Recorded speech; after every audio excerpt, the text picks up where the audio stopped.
السلام علیکم دوستوں، امید ہے آپ سب خیریت سے ہوں گے۔ جیسا کہ آپ جانتے ہیں، ہم حضور نبی کریم صلی اللہ علیہ وآلہ وسلم کی زندگی کے بارے میں کتاب حیات طیبہ پڑھ رہے ہیں۔ آج ہم پڑھ رہے ہیں مخالفوں کی پیشکش۔ قریش جب اس طرف سے بھی مایوس ہو گئے تو آخری چارہ کار کے طور پر طے کیا کہ اگر سختی سے نہیں تو نرمی سے ہی اس نئی تحریک کا خاتمہ کر دیا جائے۔ چنانچہ عتبہ بن ربیعہ کو آپ صلی اللہ علیہ وسلم کی خدمت میں بھیجا۔ اس نے آ کر کہا، محمد صلی اللہ علیہ وسلم، آخر بتاؤ تم چاہتے کیا ہو؟ کیا مکے کی حکومت چاہتے ہو؟ کسی بڑے گھرانے میں شادی کی خواہش ہے یا دولت کے ڈھیر مطلوب ہیں؟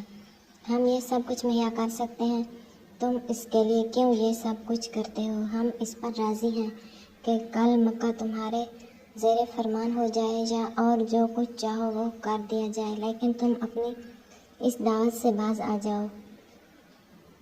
مخالفین بیچارے اتنا ہی سوچ سکتے تھے، ان کے ذہنوں میں یہ بات آتی ہی نہ تھی کہ کوئی تحریک چلائی جائے یا کوئی دعوت بلند کی جائے اور اس کے پیچھے کوئی چھپی ہوئی مادی غرض نہ ہو۔ ان کے ذہن یہ سوچ ہی نہیں سکتے تھے کہ کوئی کام صرف خدا کی خوشنودی اور محض اس کی اطاعت کے لیے بھی کیا جا سکتا ہے۔ وہ تو یہی جانتے تھے کہ جان اور مال کی بازی حکومت اور دولت ہی کے لیے لگائی جاتی ہے۔ انہیں کیا معلوم تھا کہ آخرت کی دائمی زندگی کی کامیابی کے لیے بھی لوگ یہ سودا کر لیا کرتے ہیں۔ چنانچہ عتبہ کو پورا یقین تھا کہ اس کی درخواست ضرور منظور ہو جائے گی، لیکن حضرت صلی اللہ علیہ وسلم نے اس کے جواب میں قرآن پاک کی چند آیات تلاوت فرمائیں جن میں توحید کی دعوت اور اپنی رسالت کی وضاحت کی گئی تھی۔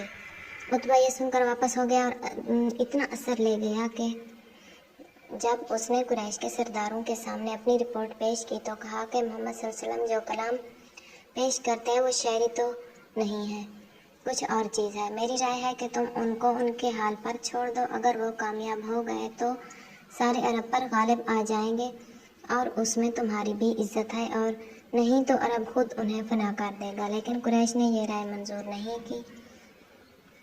اب ایک ہی چارہ کار باقی رہ گیا تھا جو ہر باطل اس مرحلے میں حق کے خلاف اختیار کیا کرتا ہے، یعنی پورے تشدد اور زور کے ساتھ حق کی آواز کو دبانے کی کوشش۔ چنانچہ اب قریش نے یہی فیصلہ کیا کہ مسلمانوں پر اتنی سختیاں کی جائیں کہ وہ تنگ آ کر اپنا فیصلہ بدلنے پر مجبور ہو جائیں، جسے جہاں موقع ملے مسلمانوں کو ستائے اور اذیت دے۔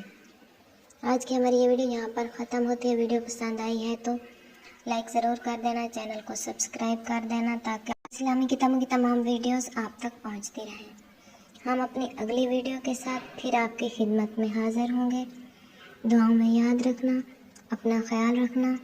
تب تک کے لیے اللہ نگہبان۔